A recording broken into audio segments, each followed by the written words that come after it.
Coucou les filles. Alors aujourd'hui, j'avais envie de poser toutes mes questions à Laure sur son parcours entrepreneurial et je me suis dit que ça pouvait être cool de le faire en vidéo, comme ça vous aussi vous pouvez tout savoir sur Laure et l'entreprise comme un Edem. Bon, bah cool, j'ai hâte. J'ai hâte d'entendre tes questions. J'adore parler de Comment Diadème Ouais, et de moi-même. bon c'est génial. Du coup d'abord, est-ce que tu peux me rappeler un peu comment tu t'es lancée comme un diadème, comment c'est né, comment ce projet est né?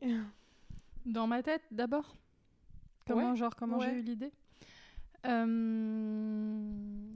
fait, quand j'ai commencé à porter un volumateur, donc c'était il y a à peu près 7-8 ans, je suis allée dans des grandes enseignes en France. Et je me suis vite rendu compte que les prix étaient très élevés. Et c'est à peu près la même époque où d'ailleurs j'ai fait des vidéos sur YouTube, sur l'alopécie, sur les volumateurs capillaires, etc. Parce que c'est un sujet dont personne ne parlait. Donc j'avais un peu une communauté qui se créait autour de ça. Mais toi, tu t'es senti d'en parler vraiment de ton alopécie comment ça s'est fait que tu te sois lancée déjà À en parler, en fait, c'est parce que justement, quand je suis allée dans les grandes enseignes et que j'ai vu les prix des volumateurs, c'était des prix assez importants. Et moi, j'avais une petite chaîne YouTube à l'époque où j'avais 1500 abonnés. Et je me suis dit, est-ce que je proposerais pas un partenariat pour faire une vidéo en échange d'un volumateur Parce que quand on a une chaîne YouTube, concrètement, on peut parfois contacter des marques en échange de partenariats. S'ils sont intéressés par notre profil, c'est quelque chose qu'ils peuvent faire. Sauf qu'en les contactant, pour moi, vu le prix du produit, je pensais qu'ils ne seraient pas intéressés du tout et que jamais ils me répondraient, en fait. Enfin, vraiment, j'ai écrit mon mail parce que je me suis dit, il faut tenter le truc, mais jamais ils vont me répondre. Et je me rappelle m'être dit, si jamais ils me répondent oui, je suis dans la merde, parce qu'il va falloir que je parle de mon alopécie sur YouTube. Et en fait, le problème, c'est qu'ils m'ont dit oui. Ils m'ont recontacté en me disant... Et entre-temps, j'étais allée dans une boutique essayer un volumateur, donc il y en avait un qui me plaisait. D'ailleurs, quand je les ai contactés, je venais d'essayer le volumateur en boutique. Et là, je me suis dit, mince, t'as plus le choix. Tu vas pas leur dire, ah bah non, finalement, je me sens pas de le faire. En plus, l'idée d'avoir ce volumateur gratuitement, alors qu'il coûtait à l'époque 1550 €, je me suis dit, ça vaut le coup. Alors, gratuitement, j'ai quand même fait 4 vidéos YouTube en échange, avec 2 montages sur place avec mon père qui ont pris plusieurs heures. Donc, en fait, ça a l'air gratuit comme ça, mais c'est contre plusieurs week-ends entiers de travail. Et rétrospectivement, en fait, ça a été tellement rentable pour eux, ce partenariat, dans les retombées que ça a eu, la visibilité pour leur marque, qu'en réalité, contre un produit gratuit... Mais pourtant, à l'époque, t'avais pas encore beaucoup de filles touchées d'alopécie qui te suivaient, non? Ah, mais j'en avais pas du tout. Enfin, Ouais. j'avais une communauté de femmes qui me suivaient parce que j'avais une vidéo j'avais une chaîne YouTube sur la maternité. Donc quand j'ai lancé cette vidéo, il y a des femmes qui m'ont dit « Mais Laure, c'est incroyable parce que j'ai moi aussi une alopécie. Ça fait plusieurs années que je te suis, j'avais jamais remarqué parce que je faisais en sorte que ça se voit pas en vidéo. » Donc j'avais pas une communauté 100% alopécie, mais j'avais des femmes qui me suivaient et parmi ces femmes, j'avais des femmes atteintes d'alopécie qui l'ont découvert à ce moment-là. Donc ça veut bien dire que vraiment beaucoup de femmes peuvent être touchées par l'alopécie, quoi. Si, Ouais, c'est environ, on dit, 20% des femmes. Et en fait, du coup, quand après, chez cette même enseigne, j'ai commencé à découvrir, parce que 1550 €, c'était vraiment le produit bas de gamme que j'ai porté pendant plusieurs mois, voire un an. Et en fait, au bout d'un moment, quand ils ont vu le succès de mes vidéos, ils m'ont dit « Ah, mais en fait, le produit qu'on t'a fait porter, il est pas top. » Déjà, t'as envie de dire merci, c'est celui que vous aviez prévu de me vendre de base. Du coup, ils m'ont fait essayer des modèles qui étaient pour le coup mieux. En cheveux naturels? Toujours en cheveux naturels, mais avec base extensible, comme ceux que je vends chez Comme un Diadème. Okay. Sauf que ces modèles, ils étaient à 5500 €. Et là, j'en ai eu un dans le cadre du partenariat où j'ai dû faire des vidéos encore. Mais je me suis dit, mince, comment je vais faire pour après m'acheter ça, en fait. Et d'ailleurs, même les femmes à qui je parlais de ces produits, il y en a beaucoup qui ne pouvaient pas se les acheter. C'était même compliqué pour moi, en tant qu'influenceur, de parler de produits à des prix comme ça. Mais en même temps, à l'époque, sur le marché, il n'y avait pas vraiment autre chose en offre de qualité et haut de gamme. Et en fait, Je me suis vite rendu compte qu'il existait des marques à l'international qui proposaient des super produits, type base extensive, beaux cheveux longs, couleurs magnifiques et tout, mais à des prix à l'époque à moins de 1 000 $. Et j'arrêtais pas de me dire, mais c'est tellement dommage qu'on n'ait pas ça en France. Et à force de me dire ça, je me disais, mais si t'avais les couilles, toi, tu le ferais, en fait. Et c'est comme ça que l'idée est venue dans ma tête, en fait. C'est à force de me dire, mais on n'a pas ça en France, c'est dommage. De me dire, bah là, il y a une opportunité business. Et je me rappelle qu'un jour, j'étais dans la rue avec mon père. Et je lui dis, tu vois, quand je vois les reportages avec des gens qui lancent des boîtes et tout, et qui... ils ont toujours des super idées. Je me suis toujours dit que moi, j'avais jamais d'idée sur rien. Mais je lui dis, là, moi, je sais qu'il y a une opportunité en France. Il y a quelque chose à faire. Et je lui ai dit comme ça, si j'avais les couilles, je le ferais. Et au final, tu les as eues. Voilà, j'ai les couilles de le faire. Et en plus, c'est quelque chose qui te touche, toi, personnellement. Donc, bah, c'est qu'en fait, après, je me suis dit, bah, il fallait d'abord trouver une solution pour moi. Et du coup, c'est devenu aussi une solution pour les autres. C'est que je devais résoudre mon problème. Et mon problème, c'était vouloir des produits haut de gamme et magnifiques, mais pas payer le prix d'une voiture d'occasion, quoi. Okay. Et du coup, c'est en voulant résoudre mon problème que, bah, après, je me suis dit, il faut que je rende ça accessible aux autres femmes, en fait. Et du coup, ça a été quoi les étapes de la création de Comme un diadème, du coup? Les étapes, c'est déjà, tu as l'idée. Après, tu as plusieurs mois où tu mets pas forcément en place tout de suite parce que moi, je travaillais en parallèle. Hein. J'avais un poste très prenant où je bossais 40 heures par semaine. En plus, j'alimentais ma vidéo YouTube toutes les semaines. Donc, je travaillais en plus le week-end là-dessus. Moi, je me disais, dans tous les cas, tu continues bien tes vidéos YouTube sur le sujet aussi parce que ça te permet d'avoir vraiment une communauté qui sera peut-être prête à te soutenir après. Et donc, les étapes, ça a été ensuite de chercher des fournisseurs. Donc ça a duré quasi 1 an de chercher, trouver les bons fournisseurs parce que j'avais aucune idée de où ils étaient, qui faisaient de la qualité, qui faisaient pas de la qualité, comment avoir des jolis modèles. Surtout, ce que j'ai dû faire, c'est tester. Parce que chercher des fournisseurs, c'est possible, mais après, il faut tester, il faut recevoir des modèles, dire ça c'est qualité, ça c'est pas qualité, et aussi apprendre à reconnaître un produit de qualité. Parce que quand on démarre, on sait pas reconnaître un produit de qualité. Et je pense que même la majorité de mes clientes aujourd'hui ne savent pas forcément reconnaître un produit de qualité. C'est quand on a 1, 2, 10. Moi, il y a des trucs de qualité que j'ai vus au bout d'1 an que j'avais pas compris tout de suite que certains modèles que j'avais commandés, je sais pas, au bout de 6 mois, je me rends compte après, en trouvant des meilleurs fournisseurs, qu'en fait, il y a un truc qui allait pas dans le modèle, mais j'arrivais pas à comprendre pourquoi. Parce que ça a l'air simple, on se dit c'est des beaux cheveux, mais en fait non, il y a beaucoup de critères pour que le modèle soit de qualité. Il faut pas qu'il ait des fourches, mais il y a plein de détails aussi. Par exemple, j'avais des modèles qui faisaient plein de petits cheveux qui ressortaient, tu sais, au niveau des longueurs. Et je l'avais pas vu, c'est pas vraiment des formes, mais c'était sur toute la longueur. Et moi, je reçois le modèle, ça c'est quand j'étais dans mes phases de test, je trouvais qu'il était super joli parce qu'il était beau. Et puis je le lave et je vois ça et je me dis, je comprends pas en fait. Tu les as testés combien de temps en général Pendant 1 an à peu près, j'ai fait des tests, j'ai fait des lavages aussi. Ok, c'est bien. C'est-à-dire, j'ai commandé des modèles, j'ai dû les laver 15-20 fois pour être sûr que parce que t'achètes des choses et tu te dis, mais moi, si je vends ça 800 € à une cliente et qu'au bout de 2 mois, il est devenu vert, en fait, on sait pas sur le coup. Donc, il a fallu que je teste quand même un peu dans la durée pour pas me lancer à vendre des produits à 1 000 € sans savoir comment ils allaient durer. Donc, il a fallu aussi faire des tests accélérés.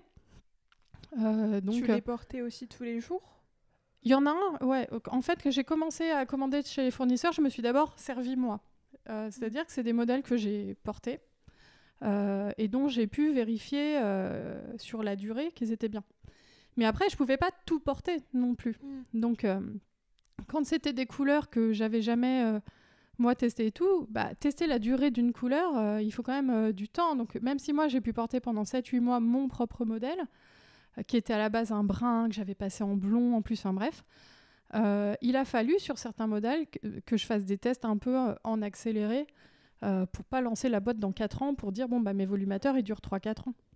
Mais du coup, t'as investi quand même un peu d'argent pour acheter... T'as acheté à combien de fournisseurs tes produits ? Des fournisseurs, honnêtement, dans l'histoire de la marque, j'en ai testé plein.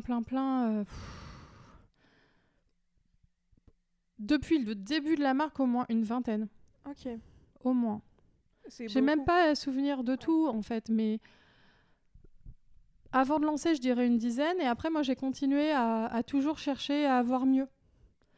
Même encore actuellement, ça m'arrive encore de tester des nouveaux fournisseurs, ou de trouver que tel fournisseur, voilà, il est bien, mais voilà, il y a un truc qui me dérange un peu. C'est aussi un travail auprès des fournisseurs pour qu'ils améliorent leurs produits en continu, parce que des fois, c'est des jolis produits de qualité, mais je vais remarquer telle ou telle chose et je vais leur dire attention, il y a ce point-là que je veux voir améliorer. Ok. Parce que voilà, c'est pas non plus, tu as un fournisseur, il y a un truc qui te plaît pas, tu changes, tu vires. On peut aussi travailler en collaboration pour qu'ils améliorent Ok. leurs produits. Et moi, mes fournisseurs, ils savent quels prérequis j'ai moi en tant que marque. Certainement qu'ils travaillent avec d'autres marques. Mais moi, je vais leur dire, moi, dans un modèle, je veux pas ci, je veux pas ça. C'est important qu'il y ait ci. Et je suis hyper... Pointilleuse. Ouais. Parce que je me dis, c'est des produits qui coûtent aux femmes 1 500 €. Il doit être nickel, en fait. Ouais, du coup, tu es toujours dans l'amélioration, au final, de ce que tu proposes. J'essaye, ouais. En tout cas, après, moi, là, les modèles, je les trouve au top. Mais si un jour, je reçois des modèles où je vois un truc qui me plaît pas, je vais leur signaler, je vais leur dire, voilà, il y a ça. C'est du détail, là, maintenant, parce que maintenant, ça devient du détail. Mais c'est vrai que pour la première année, avant que je lance Comme un diadème, c'était pas du détail. Moi, j'ai reçu des trucs, ça allait pas du tout. Ok. Et du coup, après l'étape fournisseur, comment t'as fait en fait? T'as fait le site internet? Il a fallu construire le site. Donc moi, j'y arrivais pas du tout toute seule. Donc je me suis fait aider à l'époque par un ami pour construire le site. Ça a pris beaucoup de temps, surtout que j'ai construit le site. Mon fils venait de naître. Donc j'ai commencé, il avait 1 mois. Parce qu'il est né le 1er décembre et j'ai commencé la veille de Noël, le 24 décembre. T'étais très motivée. Ah ouais, j'étais à fond. Mais le 24 décembre, je me revois en train d'avoir des conversations avec cet ami-là, lui dire voilà, je veux lancer un site et tout. Et en fait, après, ça a pris 2-3 mois à construire le site, sachant que lui, il était développeur. Enfin, il est développeur, donc il s'y connaît un petit peu. Il a pu m'aider, mais après, il a fallu choisir les transporteurs et puis il fallait tout choisir, quelles options de paiement, Payplug. Enfin, tu vois, sur un site, il y a plein de trucs. Et puis moi, je connaissais rien au e-commerce. Tu vois, écrire des conditions générales de vente. Et comment t'as fait du coup pour savoir tout ça? Tu t'es renseignée, t'as lu de la débrouille en fait. C'est genre, qu'est-ce qu'il faut? Tu tapes sur Google obligation sur un site de e-commerce, tu vois qu'il y a des mentions légales. Ah, c'est quoi des mentions légales? Moi, j'en étais à un stade, je ne savais même pas c'était quoi des mentions légales. Ah, c'est quoi des RGPD? Il faut qu'il y ait des RGPD sur un site. Ah, c'est quoi les obligations en termes de transport? Après... à un moment, je me dis, au début, je comptais vendre qu'en France, mais je me rendais bien compte que j'avais plein de filles qui m'écrivaient de Belgique, de Suisse. Est-ce que tu vas vendre en Belgique, en Suisse? Donc là, je me dis, est-ce que je me tenterais pas tout de suite de vendre à l'international? Sachant que moi, par exemple, je travaillais avec La Poste à l'époque, j'avais un commercial de La Poste qui venait tout le temps chez moi. Et il me disait, non, mais je vous conseille pas de vous lancer sur l'international tout de suite, c'est trop compliqué et tout. Je lui dis, tant qu'à faire, envoyer un colis en Belgique, c'est pas si compliqué. Et du coup, en fait, il a fallu que je me renseigne, surtout de A à Z. Après, j'avais mon ami qui me disait, oui, tu dois avoir des trucs mentions RGPD. Je lui disais, c'est quoi RGPD? Enfin, moi, je sortais vraiment de... J'y connaissais rien, donc c'est sur tous les points, tu te renseignes.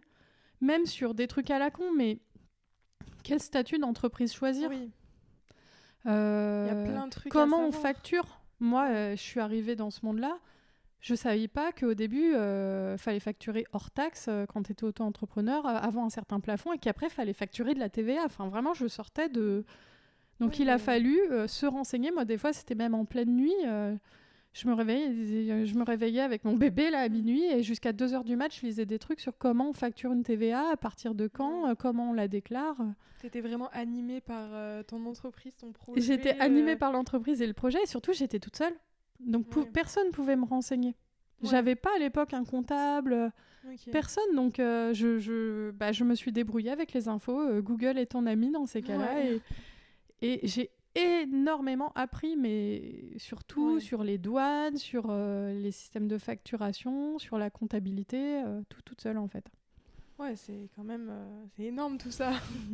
Ça a été la première année, énormément de travail, surtout que c'était l'année en plus du Covid et que tout était fermé. Donc après, je me suis retrouvée avec mes 2 enfants à la maison, H24, à lancer le site en même temps. Ouais, t'es une T'es une Wonder Woman. Bah, en fait, j'avais l'énergie. J'étais Ouais. tellement passionnée par Ouais. ce truc-là que j'ai donné une énergie à ce moment-là qui est complètement dingue. Et avec le recul, je me rends compte, je sais pas, je devais travailler 15 heures par jour, mais je le faisais sans réfléchir, je le faisais par plaisir. C'est genre, t'as un projet, tu dois le lancer, il y a ci, il y a ça, faut que ça marche. Et je sentais que ça marchait en plus parce que moi, les clientes, elles commençaient à vouloir acheter avant le lancement du site. Parce que du coup, tu continuais à faire des vidéos YouTube, à parler de ta marque. Comment Ouais. t'as fait pour trouver tes premières clientes? Bah, elles sont venues toutes seules à moi. Hein. Quand j'ai annoncé que j'allais lancer ma marque, je l'ai annoncé 2-3 mois avant. Je l'ai annoncé le 1er janvier. Là, les clientes, elles venaient me voir. Elles me disaient, est-ce que je peux t'en acheter un avant le lancement du site?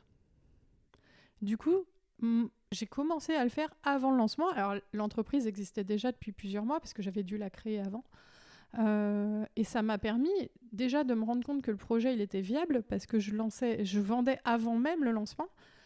Et surtout de réinvestir pour avoir plus de modèles pour le lancement parce que moi, au départ, j'avais investi de l'argent à moi, mais j'avais tellement peur de ne pas vendre Oui, c'est ça. que c'était compliqué d'acheter énormément de volumateurs et de me dire, bah, ça se trouve, je vais pas les vendre. Mais quand j'ai vu que les clientes, elles commençaient à me les acheter avant qu'ils soient sur le site, bah, elles m'ont donné l'argent qui m'a permis le jour où j'ai lancé le site, je sais pas, il devait y avoir une quarantaine de modèles sur le site, alors qu'au départ, j'avais prévu d'en mettre 5. Ouais, ça a été la surprise pour toi au final. Tu pensais pas que ça allait aussi bien marcher Ouais, dès le début. ouais. Mais du coup, Et personne n'y croyait autour ouais. de moi. Mes parents, ils y croyaient pas. Ils me l'ont dit maintenant. Ils ne l'ont pas dit à l'époque, oui, mais ils c'est se sont sûr. dit on la laisse dans son délire. Mm. Mais pas ça va se planter, mais ils y croyaient pas. Ouais, c'est sûr. C'est sûr qu'en plus, tu t'étais pas du tout dans ce domaine-là. J'étais pas dans ce domaine-là. Et puis surtout, ils se disaient bah elle perd ses cheveux, elle porte un volumateur, mais il y a pas beaucoup de gens comme ça. Donc, sauf Au que final, moi, je savais. Moi, j'avais toutes les femmes qui m'écrivaient depuis un an au quotidien et je sentais que y avait un il y intérêt avait un en truc fait. à faire. Ouais.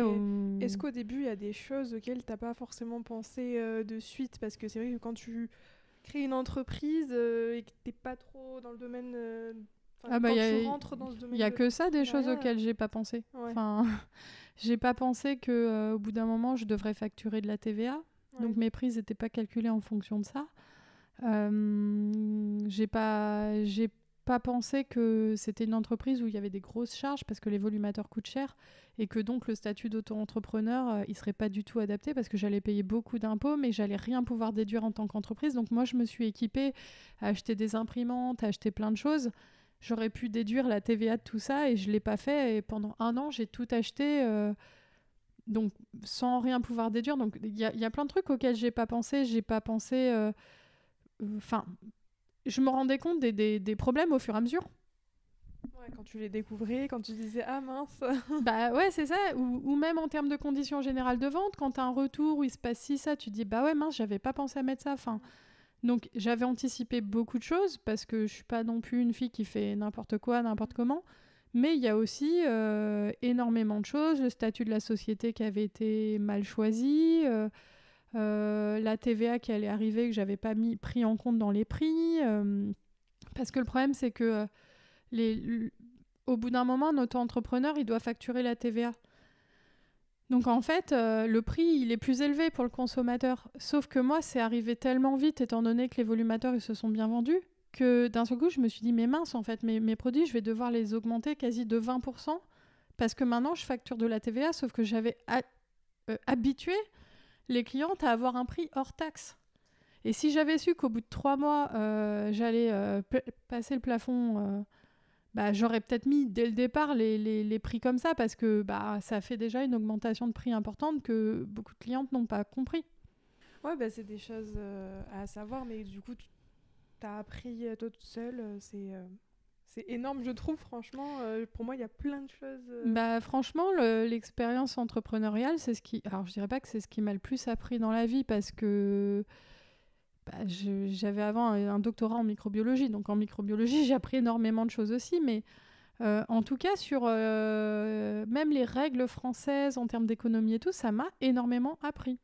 Moi, je savais pas que... Alors, j'étais très inculte, hein, je pense, mais que les entreprises, elles achetaient les produits hors taxe sans qu'elles pouvaient déduire la TVA. Je ne savais pas. Donc, évidemment que je n'avais pas anticipé que tous les trucs que j'achetais à taux plein, j'aurais pu déduire la TVA. Ouais. Mais bon, c'est vrai que tu étais dans la science, donc c'est pas du tout... Ouais, j'étais dans la science, j'étais à fond dans mon domaine Ouais. et bon, je pense qu'il y avait un peu d'inculture sur certains points. Même les exportations hors UE et tout. Tu vois, ce que je t'expliquais hier, que quand tu exportes un produit hors UE, ça fait sauter la TVA et tout. Enfin, c'est des choses, moi je le savais pas, enfin, j'avais pas le détail. Donc il a fallu, et souvent c'était en pleine nuit quand j'avais du calme, dire alors comment on vend un produit hors Union européenne, parce que tu peux pas te lancer à vendre des produits puis dire après bah si un jour il y a les douanes françaises qui viennent me chercher, je vais devoir leur expliquer ce qui se passe dans mon entreprise, il faut que ce soit carré en fait. Ouais, c'est clair, il y a plein de choses à penser. Du coup, toi, c'est quoi tes plus grosses bêtises? Les bêtises que tu as faites dans l'histoire de Common Adem? Les plus grosses bêtises que j'ai faites, j'en ai fait beaucoup. Il y a une fois où j'ai 2 clientes, une aux États-Unis et une à La Réunion, qui m'ont commandé un modèle chacune, et j'ai inversé les deux. Et du coup, chacune s'est retrouvée avec le mauvais colis. Et la bêtise m'a coûté 600 € parce qu'il y a eu des frais de douane ou je sais plus quoi, je sais plus ce qui s'est passé. Mais donc, les colis sont revenus, mais moi, ça m'a coûté 600 €. Donc ça a été une énorme une bêtise. Maintenant, je fais hyper attention. Enfin, je fais toujours hyper attention, mais surtout quand c'est des colis à l'étranger, j'essaie de plus faire ça. Et après, grosse bêtise, c'est pas vraiment des bêtises ponctuelles, mais c'est de mal m'entourer. Ouais. C'est-à-dire de travailler avec des gens parfois pas professionnels et qui, au départ, ont pu me faire des économies, mais après m'ont fait perdre énormément d'argent parce que ami d'un ami, parce que ci, parce que ça, et au final, tu te retrouves à dépenser des sommes et avoir en retour un service qui n'est pas à la hauteur. Donc maintenant, tu sais repérer ce genre de personnes, ou alors tu sais mieux t'entourer. Je fais plus attention. Je fais plus attention je pense que c'est important de choisir de travailler avec des entreprises fiables et de vérifier ça dès le départ. Ouais. Parce que quand il y a des choses qui commencent à pas fonctionner et qu'on n'ose pas le dire et qu'on attend... moi, j'ai dû attendre plus d'1 an pour qu'on me mette en place un système de génération automatique d'étiquettes. Parce que la personne, elle n'avait pas le temps pour moi, en fait. Alors que je la payais. Et j'ai dû payer, franchement, je crois que pour qu'on mette Colissimo sur mon site, alors que la Poste le fait gratuitement, j'ai dû payer 3 000 €. Et c'était toujours pas fait au bout d'1 an. Et moi, j'avais mon bébé dans les bras. Après, j'ai eu ma deuxième fille et j'étais là à faire les étiquettes manuellement. Donc, des trucs comme ça, pour moi, ça, c'est les grosses erreurs.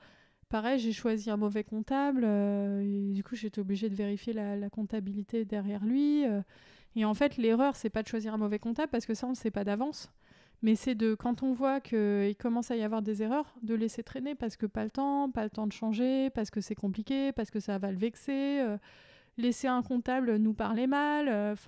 Et maintenant, je me dis, quand il y a un truc qui pose problème avec un prestataire, faut que ça dégage tout de suite parce que moi, ça me fait perdre du temps, de l'énergie. Par exemple, le passage des ventes à l'international, le passage de mon site en anglais... il a été repoussé de 1 an à 1 an et demi à cause de quelqu'un d'extérieur à l'entreprise. Moi, j'avais l'énergie de faire les vidéos, j'avais l'énergie de passer mon site en anglais, de tout faire pour développer. Et à cause de cette personne, j'ai perdu 1 an. Mais 1 an sur un marché international, c'est énorme.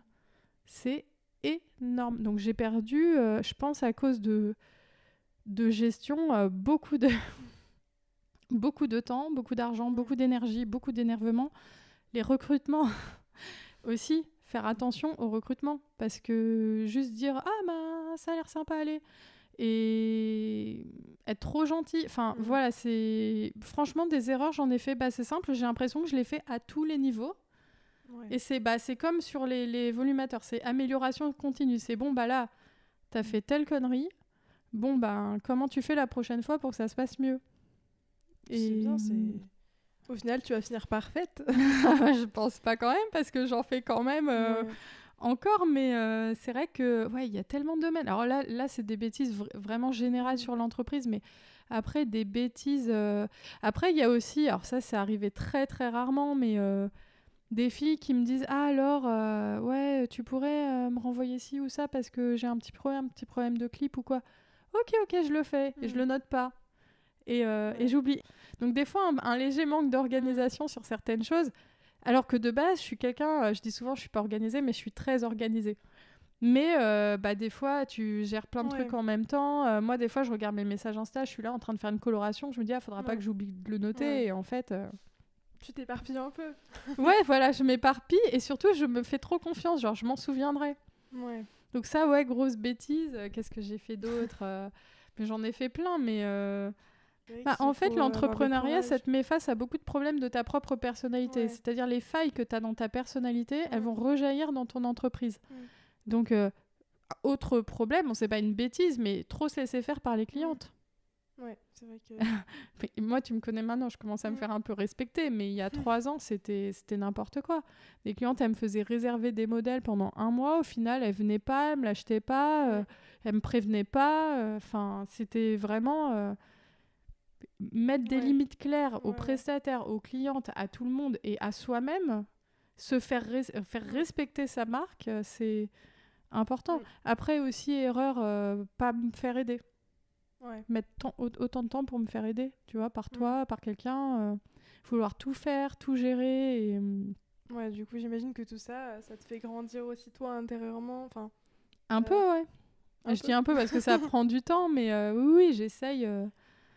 J'essaie, dès que je fais une erreur, de me dire, bon, pourquoi ça s'est mal passé ? Parce que c'est pas toujours que de la faute de l'autre. Hein, souvent, et c'est moitié-moitié quand il y a un problème. Donc, c'est bien de se remettre en question aussi. Ouais. Du coup, merci Laure, je vais te couper et on va reprendre ça. Comment ça, tu vas me couper ? J'ai encore envie de parler. J'ai encore des choses à dire. Mais oui, je sais, mais on va reprendre ça dans une autre vidéo. Ok. Voilà. Bon, à la prochaine. À la prochaine.